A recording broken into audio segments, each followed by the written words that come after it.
اللہم اجرنی من النار، اللہم اجرنی من النار۔ اس کا ترجمہ سماعت فرمائیں کہ یا اللہ مجھے جہنم کی آگ سے محفوظ فرما۔ اس عشرے میں ہمیں جنت حاصل کرنے کے لیے دعا کرنی ہے، جہنم سے آزادی کے لیے زیادہ دعا کرنی ہے،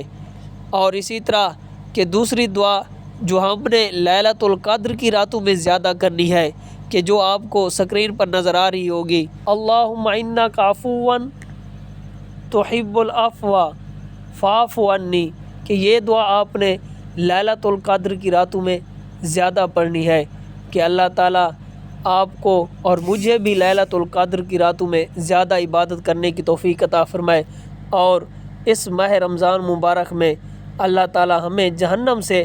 رہائی عطا فرمائے۔ Subscribe to Mufti Akmal Mujahid online and press the bell icon for more videos.